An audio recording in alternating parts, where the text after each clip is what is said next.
माता की महिमा अपरंपार, संकट हरती बारंबार। जो भी निश्चल मन से ध्यावे, उस पर अपनी कृपा बरसावे।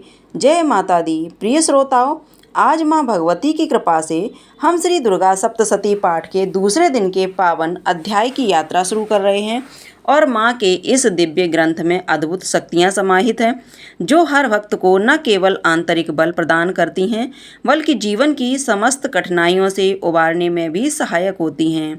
आज हम दूसरे और तीसरे अध्याय का श्रवण करेंगे जिसमें माँ दुर्गा के दिव्य स्वरूप और उनकी शक्ति की महिमा का वर्णन है।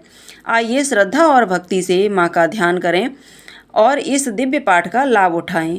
हे माँ जगदम्बे, जो भी श्रद्धा भक्ति से आपके इस पावन पाठ को सुन रहा है उन सभी पर अपनी कृपा बरसाइए।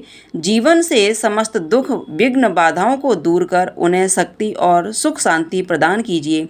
हे माँ, उनकी आस्था को दृढ़ कीजिए, उनके परिवार को सुख समृद्धि दीजिए और उनकी मनोकामना पूर्ण कीजिए। माँ, आपकी भक्ति का दीप उनके हृदय में सदा प्रज्वलित रहे और वे आपके चरणों की शरण में रहें। जय माता दी। आज के अध्याय से पहले सुनिए श्री दुर्गा कवच पाठ। इत श्री चंडी कवच के ब्रह्मा ऋषि अनुपुष्ट छंद चामुंडा देवता अंग न्यास में कही गई माताएं बीज दिगंबा की प्रीति के लिए सप्तशती का पाठ भूत जप में इसका विनियोग किया जाता है। चंडिका देवी को नमस्कार है। मार्कंडे ने कहा, पितामह, जो इस संसार में परम गोपनीय तथा मनुष्यों की सब प्रकार से रक्षा करने वाला और जो अब तक आपने किसी दूसरे के सामने प्रकट नहीं किया हो, ऐसा कोई साधन मुझे बताइए। तब ब्रह्मा जी बोले, हे ब्राह्मण, ऐसा साधन तो एक देवी का कवच ही है जो गोपनीय से भी परम गोपनीय, पवित्र तथा संपूर्ण प्राणियों का उपकार करने वाला है। महामुनि, उसे श्रवण करो। देवी की 9 मूर्तियां हैं जिन्हें नव दुर्गा कहते हैं। उनके पृथक पृथक नाम बतलाए जाते हैं। प्रथम नाम शैलपुत्री है, दूसरी मूर्ति का नाम ब्रह्मचारिणी है, तीसरा स्वरूप चंद्रघंटा के नाम से प्रसिद्ध है, चौथी मूर्ति को कूसमांडा कहते हैं, पांचवी दुर्गा का नाम स्कंद माता, छठी के रूप में कात्यायनी है, सातवां कालरात्रि और आठवां स्वरूप महागौरी के नाम से प्रसिद्ध है। नवी दुर्गा का नाम सिद्धदात्री है। यह सब नाम सर्वज्ञ महात्मा वेद भगवान के द्वारा ही प्रतिपादित हैं। जो मनुष्य अग्नि में जल रहा हो, रणभूमि में शत्रुओं से घिर गया हो, विषम संकट में फंस गया हो तथा इस प्रकार भय से आतुर होकर जो भगवती दुर्गा की शरण में प्राप्त हुए हों, उनका कभी कोई अमंगल नहीं होता। युद्ध के समय संकट में पड़ने पर भी उनके ऊपर कोई विपत्ति नहीं दिखाई देती। उन्हें शोक, दुख और भय की प्राप्ति नहीं होती। जिन्होंने भक्तिपूर्वक देवी का स्मरण किया है उनका निश्चय ही अद्भुत होता है। देवेश्वरी, जो तुम्हारा चिंतन करते हैं उनकी तुम निसंदेह रक्षा करती हो। चामुंडा देवी प्रेत पर आरूढ़ होती हैं, बाराही भैंसे पर सवार होती हैं, ऐंद्री का वाहन ऐरावत हाथी है, वैष्णवी देवी गरुड़ पर ही आसन जमाती हैं, महेश्वरी वृषभ पर आरूढ़ होती हैं, कोमारी का वाहन मयूर है, भगवान विष्णु की प्रियतमा लक्ष्मी देवी कमल के आसन पर विराजमान हैं और हाथों में कमल धारण किए हुए हैं। वृषभ पर आरूढ़ ईश्वरी देवी ने श्वेत रूप धारण कर रखा है। ब्राह्मी देवी हंस पर बैठी हुई हैं और सब प्रकार के आभूषणों से विभूषित हैं। इस प्रकार ये सभी माताएं सब प्रकार की योग शक्तियों से संपन्न हैं। इनके सिवा और भी बहुत सी देवियां हैं जो अनेक प्रकार के आभूषणों की शोभा से युक्त और नाना प्रकार के रत्नों से सुशोभित हैं। ये संपूर्ण देवियां क्रोध में भरी हुई हैं और भक्तों की रक्षा के लिए रथ पर बैठी दिखाई देती हैं। यह शंख, चक्र, गदा, शक्ति, हल और मूसक, खेक और तोमर, पश तथा पाक, त्रिशूल और उत्तम सारंग, धनुष आदि अस्त्र शस्त्र अपने हाथों में धारण करती हैं। दैत्यों के शरीर का नाश करना, भक्तों को अभय देना, अभय वरदान देना और देवताओं का कल्याण करना, यही उनके शस्त्र धारण का उद्देश्य है। कवच आरंभ करने के बाद पहले इस प्रकार प्रार्थना करनी चाहिए कि हे महान रौद्र रूप, अत्यंत घोर पराक्रम, महान बल और महान उत्साह वाली देवी, आप महान भय का नाश करने वाली हो, आपको नमस्कार है। आपकी ओर देखना भी कठिन है। शत्रुओं का भय बढ़ाने वाली जगदम्बिके, मेरी रक्षा करो। पूर्व दिशा में इंद्रिय इंद्र शक्ति मेरी रक्षा करें। अग्निकोण में अग्निशक्ति, दक्षिण दिशा में बाराही और नरत कोण में खटक धारणी मेरी रक्षा करें। पश्चिम दिशा में वारुणी और वारव्य कोण में मृग पर सवारी करने वाली देवी मेरी रक्षा करें। उत्तर दिशा में कौमारी और ईशान कोण में शूलधारिणी देवी रक्षा करें। ब्राह्मणी, आप ऊपर की ओर से मेरी रक्षा करो। वैष्णवी देवी, नीचे की ओर से मेरी रक्षा करें। इस प्रकार सबको अपना वाहन बनाने वाली चामुंडा देवी सभी 10 दिशाओं में मेरी रक्षा करें। जया आगे से और विजया पीछे से मेरी रक्षा करें। वाम भाग में अजिता और दक्षिण भाग में अपराजिता रक्षा करें। उद्बोधनी देवी शिखा की रक्षा करें। उमा मेरे मस्तक पर विराजमान होकर रक्षा करें। ललाट में मालाधारी रक्षा करें और यशस्विनी देवी मेरी भौं का संरक्षण करें। भौं के मध्य भाग में त्रिनेत्र और नथुल भाग की रक्षा करें। नासिका में सुगंधा और ऊपर के ओठों में चर्चिका देवी रक्षा करें। नीचे के ओठ में अमृतकला और जिह्वा में सरस्वती देवी मेरी रक्षा करें। कुमारी दांतों की और चंडिका कंठ प्रदेश की रक्षा करें। चित्रघंटा गले की घाटी की और महामाया तालु में रहकर रक्षा करें। कामाक्षी कोठी की और सर्वमंगला मेरी वाणी की रक्षा करें। भद्रकाली ग्रीवा में और धनुर्धारी पृष्ठवंश अर्थात मेरुदंड में रहकर रक्षा करें। कंठ के बाहरी भाग में नीलग्रीवा और कंठ की नली में नलकवरी रक्षा करें। दोनों कंधों में गनी और मेरी दोनों भुजाओं की वज्रधारिणी रक्षा करें। दोनों हाथों में दंडनी में अंबिका रक्षा करें। सूले सवरी नखों की रक्षा करें। कुलेश्वरी कुली अर्थात पेट में रहकर रक्षा करें। महादेवी दोनों स्तनों की और शोक विनाशिनी देवी मन की रक्षा करें। ललिता देवी हृदय में और शूलधारिणी उदर में रहकर रक्षा करें। नाभि में कामिनी और गुदा भाग की गुदेश्वरी रक्षा करें। पूत और कामिका लिंग की और महेश वाहिनी गुदा की रक्षा करें। भगवती कटिक भाग में और बिंदवासिनी घुटनों की रक्षा करें। संपूर्ण कामनाओं को देने वाली महाबली देवी दोनों पिंडलियों की रक्षा करें। नरसिंह देवी घुटनों की और तेजस्वी दोनों चरणों के पृष्ठभाग की रक्षा करें। श्री देवी पैरों की उंगलियों में और तालवासिनी पैरों के तलवे में रहकर रक्षा करें। अपनी दाढ़ों के कारण भयंकर दिखाई देने वाली दृष्ट कराल देवी नखों की और ऊर्ध्वकेशनी देवी केशों की रक्षा करें। रोमा बालियों के छिद्रों में कवरी और त्वचा की वागेश्वरी देवी रक्षा करें। पार्वती देवी रजबज्जा बसा मांस हड्डी और मेद की रक्षा करें। आंतों की कालरात्रि और पित्त की मुकुट सवरी रक्षा करें। मूलाधार आदि कमल कोशों में पद्मवती देवी और कफ में चूड़ामणि देवी स्थित होकर रक्षा करें।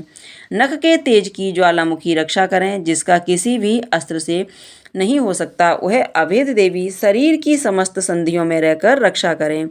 ब्राह्मणी, आप मेरे वीर की रक्षा करें। छत्र सवरी छाया की तथा धर्मधारिणी देवी मेरे अहंकार मन और बुद्धि की रक्षा करें। हाथ में वज्र धारण करने वाली वज्रहस्ता देवी मेरी प्राण अपान उद्यान और समान वायु की रक्षा करें। कल्याण से सुशोभित होने वाली भगवती कल्याण शोभना मेरे प्राणों की रक्षा करें। रस रूप गंध शब्द और स्पर्श इन विषयों का अनुभव करते समय योगिनी देवी रक्षा करें तथा सत्वगुण तमोगुण और रजोगुण की रक्षा करें। नारायणी देवी बाराही आयु की रक्षा करें। वैष्णवी देवी धर्म की रक्षा करें अर्थात चक्र धारण करने वाली देवी यश कीर्ति लक्ष्मी धन तथा विद्या की रक्षा करें। इंद्राणी, आप मेरे गोत्र की रक्षा करें। चंडिके, आप मेरे पशुओं की रक्षा करो। महालक्ष्मी, पुत्रों की रक्षा करो और भैरवी, पत्नी की रक्षा करो। मेरे पथ की सुध तथा मार्ग की क्षमा करी रक्षा करें। राजा के दरबार में महालक्ष्मी रक्षा करें और सब व्याप्त रहने वाली विजया देवी संपूर्ण भयों से मेरी रक्षा करें। देवी, जो स्थान कवच में नहीं कहा गया है, अत्यंत रक्षा से रहित है, वह सब आपके द्वारा सुरक्षित हो, क्योंकि आप विजयशालिनी और पापनाशिनी हो। यदि अपने शरीर का भला चाहे तो मनुष्य बिना कवच के कहीं एक पग भी न जाए। कवच का पाठ करके ही यात्रा करें। कवच के द्वारा सब ओर से सुरक्षित मनुष्य जहाँ जहाँ भी जाता है, वहाँ वहाँ उसे धन लाभ होता है तथा संपूर्ण कामनाओं की सिद्धि करने वाली विजय की प्राप्ति होती है। वह जिस जिस अभीष्ट वस्तु का चिंतन करता है, उसको निश्चय ही प्राप्त कर लेता है। वह पुरुष इस पृथ्वी पर तुलना रहित महान ऐश्वर्य का भागी होता है। कवच से सुरक्षित मनुष्य निर्भय हो जाता है। युद्ध में उसकी पराजय नहीं होती और वह तीनों लोकों में पूजनीय होता है। देवी का यह कवच देवताओं के लिए भी दुर्लभ है। जो प्रतिदिन नियम पूर्वक तीनों संध्या हो सके समय श्रद्धा के साथ इसका पाठ करता है, उसे देवी कला प्राप्त होती है और वह तीनों लोकों में कहीं भी पराजित नहीं होता। इतना ही नहीं, वह अब मृत्यु से रहित होकर 100 से अधिक वर्षों तक जीवित रहता है। मकड़ी, चेचक और कोढ़ आदि उसकी संपूर्ण व्याधियों को नष्ट कर देती हैं। कनेर, भाग, अफीम, धतूरे आदि का स्वस्थ विष, सांप और बिच्छू आदि के काटने से चढ़ा हुआ जंगम विष तथा तेल के संयोग से आदि से बनने वाला कृत्रिम विष, ये सब प्रकार से विष दूर हो जाते हैं, उनका कोई असर नहीं होता। इस पृथ्वी पर मारण, मोहन आदि जितने अविचर के प्रयोग होते हैं तथा इस प्रकार के जितने मंत्र यंत्र होते हैं, वे सब इस कवच को हृदय में धारण कर लेने पर उस मनुष्य को देखते ही नष्ट हो जाते हैं। यही नहीं, पृथ्वी पर विचर वाले ग्राम देवता, आकाश चरी देव, विशेष जल के संबंध में प्रकट होने वाले गण, उपदेश मात्र से सिद्ध होने वाले निम्न कोटि के देवता, अपने जन्म के साथ प्रकट होने वाले देवता, कुल देवता, माला अर्थात कंठमाला आदि, डाकिनी, शाकिनी, अंतरिक्ष में विचरण करने वाली अत्यंत बलवती डाकिया, भूत, ग्रह, पिशाच, यह गंधर्व, राक्षस, ब्रह्म राक्षस, बेताल, कूष्मांड और भैरव आदि अनिष्टक कारक देवता भी हृदय में कवच धारण किए रहने पर उस मनुष्य को देखते ही भाग जाते हैं। कवचधारी पुरुष को राजा से सम्मान वृद्धि प्राप्त होती है। यह कवच मनुष्य के तेज की वृद्धि करने वाला और उत्तम है। कवच का पाठ करने वाला पुरुष अपनी कीर्ति से विभूषित भूतल पर अपने सुयश के साथ साथ वृद्धि को प्राप्त होता है।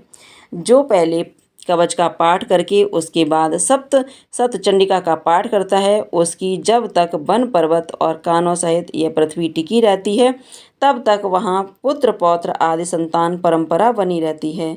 फिर देह का अंत होने पर वह पुरुष भगवती महामाया के प्रसाद से उस नित्य परम पद को प्राप्त होता है, जो देवताओं के लिए भी दुर्लभ है। यह सुंदर दिव्य रूप धारण करता और कल्याणमय शिव के साथ आनंद का भाग होता है। श्री दुर्गा कवच पाठ संपूर्ण हुआ। अब सुनिए सरस्वती का दूसरा अध्याय। और दूसरे अध्याय में देवताओं के तेज से देवी का प्रादुर्भाव और महिषासुर की सेना के व्रत का वर्णन किया गया है। आइए अब हम सब मिलकर माँ भगवती का ध्यान करके आज के अध्यायों का शुभारंभ करते हैं। मैं कमल के आसन पर बैठी हुई प्रसन्न मुख वाली महिषासुर मर्दिनी भगवती महालक्ष्मी जी का भजन करती हूँ, जो अपने हाथों में अक्षमाला, फरसा, गदा, बाण, वज्र, पद्म, धनुष, कुंडिया, दंड, शक्ति, खड़क, ढाल, शंख, घंटा, मशपाल, शूल, पास और चक्र धारण करता है। मार्कंडेय ऋषि कहते हैं, पूर्व समय में देवताओं और असुरों में पूरे 100 वर्षों तक घोर संग्राम हुआ था।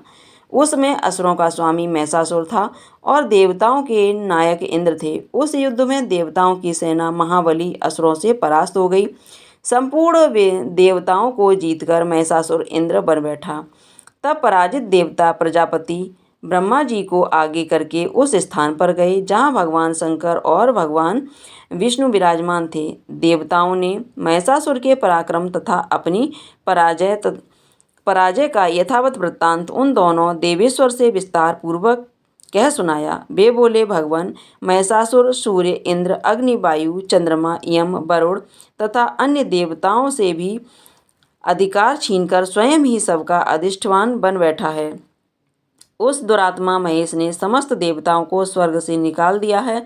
अब वे मनुष्यों की तरह पृथ्वी लोक पर विचर रहे हैं। दैत्यों की यह सारी करतूत हमने आप लोगों से कह सुनाई। अब हम आपकी शरण में आए हैं, उसके व्रत का कोई उपाय सोचिए। इस प्रकार देवताओं के वचन सुनकर भगवान विष्णु और शिव ने दैत्यों पर बड़ा क्रोध किया। उनकी भौं तन गई और मुंह टेढ़ा हो गया। तब अत्यंत कोप में भरे हुए चक्रपाणी श्री विष्णु के मुख से एक महान तेज प्रकट हुआ। इसी प्रकार श्री ब्रह्मा, शंकर, इंद्र आदि अनन्य देवताओं के शरीर से भी बड़ा भारी तेज निकला। वह सब मिलकर एक हो गया। महान तेज का वह पुंज ज्वाला मान पर्वत सा जान पड़ा। देवताओं ने देखा वहाँ उसकी ज्वाला संपूर्ण दिशाओं में व्याप्त हो रही थी। संपूर्ण देवताओं के शरीर से प्रकट हुए उस तेज की कहीं तुलना नहीं थी। एकत्रित होने पर वह एक नारी के रूप में परिणित हो गया और अपने प्रकाश से तीनों लोकों में व्याप्त जान पड़ा। भगवान शंकर का जो तेज था उससे उस देवी का मुख प्रकट हुआ। यमराज जी के तेज से उसके सिर में बाल निकल आए। श्री विष्णु भगवान के तेज से उसकी भुजाएं उत्पन्न हुईं। चंद्रमा के तेज से दोनों स्तनों का और इंद्र के तेज से मध्य भाग प्रादुर्भाव हुआ। वरुण के तेज से जंघा और पिंडली तथा पृथ्वी के तेज से नितंब भाग प्रकट हुआ। ब्रह्मा जी के तेज से दोनों चरण और सूर्य के तेज से उनकी उंगलियां हुईं। वसु के तेज से हाथों की उंगलियां और कुबेर के तेज से नासिका प्रकट हुई। उस देवी के दांत प्रजापति के तेज से और तीनों नेत्र अग्नि के तेज से प्रकट हुए थे। उसकी भौं संध्या के और कान वायु के तेज से उत्पन्न हुए थे। इसी प्रकार अनन्य देवताओं के तेज से भी उस कल्याणमयी देवी का आविर्भाव हुआ। उसके बाद समस्त देवताओं के तेज पुंज से प्रकट हुई देवी को देखकर महिषासुर के सताए हुए देवता बड़े प्रसन्न हुए। पनागधारी भगवान शंकर ने अपने शूल से एक शूल निकालकर उन्हें दिया कि भगवान विष्णु ने भी अपने चक्र से चक्र उत्पन्न करके भगवती को अर्पण कर दिया। वरुण ने भी शंख भेंट किया। अग्नि ने उन्हें शक्ति दी और वायु ने धनुष तथा बाण से भरे हुए 2 तरकस प्रदान किए। सहस्त्र नेत्रों वाले देवराज इंद्र ने अपने वज्र से वज्र उत्पन्न करके दिया और ऐरावत हाथी से उतारकर 1 घंटा भी प्रदान किया। यमराज ने काल दंड से दंड, वरुण ने पास, प्रजापति ने स्फटिक की माला और ब्रह्मा जी ने कमंडल भेंट किया। सूर्य ने देवी के समस्त रोमकूपों में अपनी किरणों का तेज भर दिया। काल ने उन्हें चमकती हुई ढाल और तलवार दी। क्षीर सागर में उज्ज्वल हार तथा कभी जीर्ण न होने वाला 2 दिव्य वस्त्र भेंट किए। साथ ही उन्हें दिव्य चूड़ामणि, 2 कुंडल, कड़े, उज्ज्वल अर्धचंद्र, सब बाहु के लिए, दोनों चरणों के लिए निर्मल नूपुर, गले की सुंदर हसली और सब उंगलियों में पहनने के लिए रत्नों की बनी अंगूठियां भी दी। विश्वकर्मा ने उन्हें अत्यंत निर्मल फरसा भेंट किया। साथ ही अनेक प्रकार के अस्त्र और अभेद कवच दिए गए। इनके सिवा मस्तक और वक्ष स्थल पर धारण करने के लिए कभी न कुमला वाले कमलों की मालाएं दी गईं। जलध ने उन्हें सुंदर कमल का फूल भेंट किया। हिमालय ने सवारी के लिए सिंह तथा तरह तरह के रत्न समर्पित किए। धना अध्यक्ष कुबेर ने मधु से भरा पान पात्र और संपूर्ण नागों के राजा शेष ने, जो इस पृथ्वी को धारण करते हैं, उन्हें बहुमूल्य मणियों से विभूषित नाग हार भेंट किया। इस प्रकार अनन्य देवताओं ने भी आभूषण और अस्त्र शस्त्र देकर देवी का सम्मान किया। इसके बाद उन्होंने बारंबार अट्टहास पूर्वक उच्च स्वर से गर्जना की। उनके भयंकर नाद से संपूर्ण आकाश गूंज उठा। देवी का वह अत्यंत उच्च स्वर से किया हुआ सिंहनाद कहीं समा नहीं सका। आकाश उसके सामने लघु प्रतीत होने लगा। उससे बड़े जोर की प्रतिध्वनि हुई, जिससे संपूर्ण विश्व में हलचल मच गई और समुद्र कांप उठे, पृथ्वी डोलने लगी और समस्त पर्वत हिलने लगे। उस समय देवताओं ने अत्यंत प्रसन्नता के साथ सिंहवाहिनी भवानी से कहा, देवी आपकी जय हो। साथ ही महर्षि ने भक्ति भाव से विनम्र होकर उनका स्तवन किया। संपूर्ण त्रिलोक को शोभाग्रस्त देखकर दैत्यगण अपनी समस्त सेना को कवच आदि से सुसज्जित कर हाथों में हथियार लेकर सहसा उठकर खड़े हो गए। उस समय महिषासुर ने बड़े क्रोध में आकर कहा, ये क्या हो रहा है? फिर यह संपूर्ण असुरों से घिरकर उस स्थान के करके दौड़ा और आगे पहुंचकर उसने देवी को देखा, जो अपनी प्रभा से तीनों लोकों को प्रकाशित कर रही थी। उनके चरणों के बाहर से पृथ्वी दबी जा रही थी, माथे के मुकुट से आकाश में रेखा से खिंच रही थी और वे अपने धनुष की टंक से सातों पाताल को क्षुब्ध किए देती थी। देवी अपनी 1000 भुजाओं से संपूर्ण दिशाओं को आच्छादित करके खड़ी थी। इसके बाद उनके साथ दैत्यों का युद्ध छिड़ गया। नाना प्रकार के अस्त्र शस्त्रों के प्रहार से संपूर्ण दिशाएं उद्धास होने लगीं।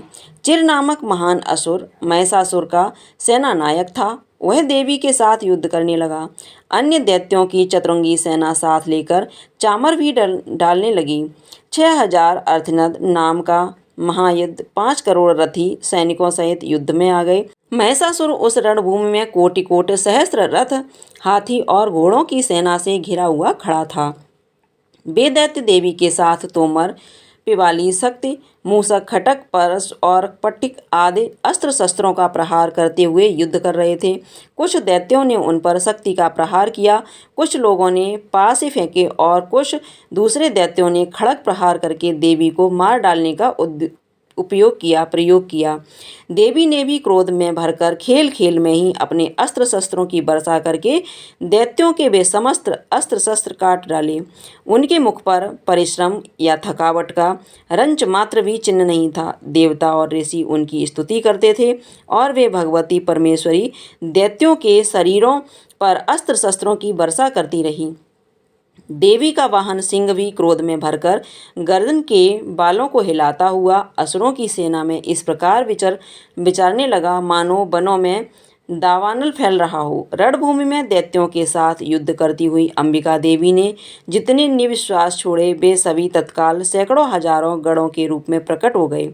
परस, पिपाली, खंडक तथा पट्टिस आदि अस्त्रों द्वारा असुरों का सामना करने लगी। देवी की शक्ति से बड़े हुए वे गण असुरों का नाश करते हुए नगाड़ा और शंख आदि बजाने लगे। उस संग्राम महोत्सव में कितने ही गण मृदंग बजा रहे थे।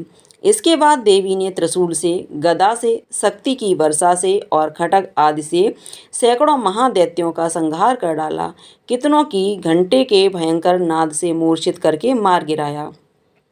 बहुत तेरे दैत्यों को पासे से बांधकर धरती पर घसीटा। कितने ही दैत्य उनकी तीखी तलवार की मार से दो दो टुकड़े हो गए। कितने ही गदा की चोट से घायल होकर धरती पर सो गए। कितने ही मसूल की मार से अत्यंत आहत होकर रक्त बामन करने लगे। कुछ दैत्य सूल से छाती फट जाने के कारण पृथ्वी पर ढेर हो गए। उस रणांगण में बाण समूहों की वृष्टि से कितने ही असुरों की कमर टूट गई। बाज की तरह झपटने वाले देव पकड़कर गण अपने प्राणों से हाथ धोने लगे। किन्हीं की बाहें छिन्न भिन्न हो गईं, कितनों की गर्दन कट गई, कितनों ही दैत्यों के मस्तक कटकर गिरने लगे। कुछ लोगों के शरीर के मध्य भाग में ही विदीर्ण हो गए। कितने ही महादैत्य जांघें कट जाने से पृथ्वी पर गिर पड़े। कितनों को देवी ने एक बाह पर पैर और एक नेत्र वाले कर दिए, दो टुकड़ों में चीर डाला। कितने ही दैत्य मस्तक कट जाने पर भी गिरकर उठ जाते और फिर केवल धड़ के ही रूप में अच्छे अच्छे हथियार हाथ में लेकर देवी के साथ युद्ध करने लगते। दूसरे कम्बंद युद्ध के बाजों की लय पर नाचते थे। कितने ही बिना सिर के धड़ हाथों में खड़ग, शक्ति और त्रिशूल लिए दौड़ते थे। दूसरे दूसरे महादैत्य ठहरो ठहरो ये कहते हुए देवी को युद्ध के लिए ललकार रहे थे। जहाँ वह घोर संग्राम हुआ था वहाँ की धरती देवी के गिराए हुए रथ, हाथी, घोड़े और असुरों की लाशों से ऐसे पट गई थी कि वहाँ चलना फिरना असंभव हो गया था। दैत्यों की सेना में हाथी, घोड़े और असुरों के शरीरों में इतनी अधिक मात्रा में रक्तपात हुआ था कि थोड़ी ही देर में वहाँ खून की बड़ी बड़ी नदियाँ बहने लगीं। जगदम्बा ने असुरों की विशाल सेना को क्षण भर में ही नष्ट कर दिया।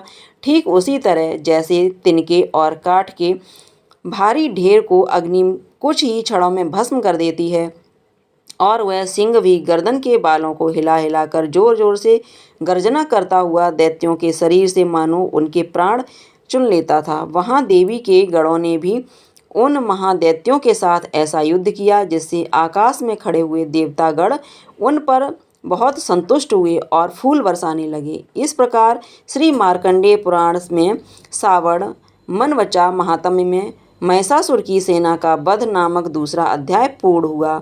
अब सुनिए तीसरा अध्याय, जिसमें सेनापतियों सहित महिषासुर के वध का वर्णन किया गया है। सबसे पहले हम सभी मिलकर माँ जगदम्बा का ध्यान करते हैं। जगदम्बा के श्री अंगों की कांति उदय काल के सहस्त्र सूर्य के समान है।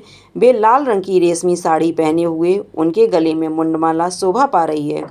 दोनों स्तनों पर रक्त चंदन का लेप लगा है। वे अपने कर कमलों में जप मालिका, विद्या और अभय तथा बर नामक मुद्राएं धारण किए हुए हैं। तीनों नेत्र से सुशोभित मुखारविंद की बड़ी शोभा हो रही है। उनके मस्तक पर चंद्रमा के साथ ही रत्न मुकुट बंधा है और वे कमल के आसन पर विराजमान हैं। ऐसी देवी को मैं भक्तिपूर्वक प्रणाम करती हूँ। मार्कंडेय ऋषि कहते हैं कि दैत्यों की सेना को इस प्रकार तहस नहस होती देख महर्ष सेनापति सूर क्रोध में भरकर अंबिका देवी से युद्ध के लिए आगे बढ़ा। वह असुर रणभूमि में देवी के ऊपर इस प्रकार बाणों की वर्षा करने लगा जैसे बादल मेरुगिरी के शिखर पर पानी की धार वर्षा रहा हो। तब देवी ने अपने बाणों से उसके बाण समूह को अनायास काटकर उसके घोड़ों और सारथी को भी मार डाला। साथ ही उसके धनुष तथा अत्यंत ऊंची ध्वजा को भी तत्काल काट गिराया। धनुष कट जाने पर उसके अंगों को अपने बाणों से बीध डाला। धनुष, रथ, घोड़े और सारथी के नष्ट हो जाने पर वह असुर ढाल और तलवार लेकर देवी की ओर दौड़ा। उसने तीखी धार वाली तलवार से सिंह के मस्तक पर चोट करके देवी की भी बाईं भुजा में बड़े वेग से प्रहार किया। राजन, देवी की वहां पर पहुंचते ही वह तलवार टूट गई। फिर तो क्रोध से लाल आंखें करके उस राक्षस ने शूल हाथ में लिया और उसे उस महाद ने भगवती भद्रकाली के ऊपर चलाया। वह शूल आकाश से गिरते हुए सूर्यमंडल की भांति अपने तेज से प्रज्वलित हो उठा। उस शूल को अपनी ओर आते देख देवी ने भी शूल का प्रहार किया। उससे राक्षस के शूल के सैकड़ों टुकड़े हो गए। साथ ही महादैत्य चक्षु की भी धज्जियां उड़ गईं और वह प्राणों से हाथ धो बैठा। महिषासुर के सेनापति उस महापराक्रमी चक्षु को मारे जाने पर देवताओं को पीड़ा देने वाला चामर हाथी पर चढ़कर आया। उसने देवी के ऊपर शक्ति का प्रहार किया, किंतु जगदम्बा ने उसे अपने हुंकार से ही आहत और निष्प्रभ करके तत्काल पृथ्वी पर गिरा दिया। शक्ति टूटकर गिरी हुई देख चामर को बड़ा क्रोध हुआ। अब उसने शूल चलाया, किंतु देवी ने उसे भी अपने बाणों द्वारा काट डाला। इतने में ही देवी का सिंह उछलकर हाथी के मस्तक पर चढ़ बैठा और उस दैत्य के साथ खूब जोर लगाकर बहुत युद्ध करने लगा। वे दोनों लड़ते लड़ते हाथी से पृथ्वी पर आ गए और अत्यंत क्रोध में भरकर एक दूसरे पर बड़े भयंकर प्रहार करते हुए लड़ने लगे। इसके बाद सिंह बड़े वेग से आकाश की ओर उछला और उधर से गिरते समय उसने पंजों की मार से चामर का सिर धड़ से अलग कर दिया। इसी प्रकार सभी को मार गिराया तथा कराल भी दांतों मुकुटों से धराशाही हो गया। क्रोध में भरी हुई देवी ने गदा की चोट से उद्धत का कचूमर निकाल दिया। विपाली से बाष्कल और बाणों से ताम्र और अंधक को मौत के घाट उतार दिया। तीनों नेत्रों वाली परमेश्वरी ने त्रिशूल से उग्र वीर तथा हनु नामक दैत्य को मार डाला। तलवार की चोट से विडाल के मस्तक को धड़ से काट गिराया। दुर्धरा और दुर्गम इन दोनों को भी अपने बाणों से यमलोक भेज दिया। इस प्रकार अपनी सेना का संहार होता देख महिषासुर ने भैंसे का रूप धारण करके देवी के गढ़ों को त्रास देना आरंभ किया। किन्हीं को थूथन से मारकर किन्हीं के ऊपर खुर का प्रहार करके किन्हीं को पूंछ से चोट पहुंचाकर कुछ को सिंगों से विदीर्ण करके कुछ गढ़ों को बेग से किन्हीं को सिंहनाद से कुछ को चक्कर देकर और कितने को निश्वास वायु के झोंकों से धराशाही कर दिया। इस प्रकार गढ़ों की सेना को गिराकर वह असुर महादेवी के सिंह को मारने के लिए झपटा। इससे जगदम्बा को बड़ा क्रोध हुआ। उधर महापराक्रमी महिषासुर भी क्रोध में भरकर धरती को खुर से खोदने लगा और अपने सिंगों से ऊंचे ऊंचे पर्वतों को उठाकर फेंकने लगा और गरजने लगा। उसके वेग से चक्कर देने के कारण पृथ्वी क्षुब्ध होकर फटने लगी। उसकी पूंछ से टकराकर समुद्र सब ओर से धरती को डुबोने लगा। सिंगों के आघात से विदीर्ण होकर बादलों के टुकड़े टुकड़े हो गए। उसके विश्वास से वायु प्रचंड वेग से उड़े हुए सैकड़ों पर्वत आकाश से गिरने लगे। इस प्रकार क्रोध भरे हुए उस महादैत्य को अपनी ओर आते देख चंडिका ने उसका वध करने के लिए महान क्रोध किया। उन्होंने पासे फेंककर उस महान असुर को बांध दिया उस महासंग्राम में बंध जाने पर उसने भैंसे का रूप त्याग दिया और तत्काल सिंह के रूप में वह प्रकट हो गया। उस अवस्था में जगदम्बा को ही उसका मस्तक काटने के लिए उद्यत हुई। त्यों ही वह खटकधारी पुरुष के रूप में दिखाई देने लगा। तब देवी ने तुरंत ही बाणों की वर्षा करके ढाल और तलवार के साथ उस पुरुष को भी वीर कर डाला। इतने में ही वह महान गजराज के रूप में परिणित हो गया और अपनी सूंड से देवी के विशाल सिंग को खींचने और गरजने लगा। खींचते समय देवी ने तलवार से उसकी सूंड काट डाली। तब उस महान ने भैंसे का शरीर धारण कर लिया और पहले की तरह चराचर प्राणियों सहित तीनों लोकों को व्याकुल करने लगा। तब क्रोध में भरी हुई जगत माता चंडिका बारंबार उत्तम मधु का पान करने और लाल लाल आंखें करके हंसने लगीं। उधर वह बैल और पराक्रम के मध्य से उन्मुक्त हुआ राक्षस गरजने लगा और अपने सिंगों से चंडी के ऊपर पर्वतों को फेंकने लगा। उस समय देवी अपने बाणों के समूह से उसके फेंके हुए पर्वतों को चूर्ण करती हुई बोली। बोलते समय उनका मुख मधु के मध्य से लाल हो रहा था और बाणी लड़खड़ा रही थी। देवी ने कहा, ओ मूढ़, मैं जब तक मधु पीती हूँ तब तक तू क्षण भर के लिए खूब गरज ले। मेरे हाथों से यहीं तेरी मृत्यु हो जाने पर अब शीघ्र ही देवता भी गर्जना करेंगे। ऋषि कहते हैं, ऐसा कहकर देवी उछली और उस महादैत्य के ऊपर चढ़ गईं। फिर अपने पैर से उसे दबाकर उन्होंने शूल से उसके कंठ में आघात किया। उनके पैर से दबा होने पर भी महिषासुर अपने मुख से दूसरे रूप में बाहर होने लगा। अभी आधे शरीर से ही बाहर निकलने पाया था कि देवी ने अपने प्रभाव से उसे वहीं रोक दिया। आधा निकला होने पर भी वह मधा देवी के युद्ध करने लगा। तब देवी ने बहुत बड़ी तलवार से उसका मस्तक काट गिराया। फिर तो हाहाकार करती हुई दैत्यों की सारी सेना भाग गई और संपूर्ण देवता अत्यंत प्रसन्न हो गए। तब देवताओं ने दिव्य महर्षि के साथ दुर्गा देवी का स्तवन किया। गंधर्वराज गाना गाने लगे और अप्सराएं नृत्य करने लगीं।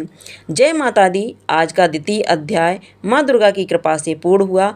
माता रानी की दिव्य शक्ति और अनुकंपा हम सभी पर सदा बनी रहे।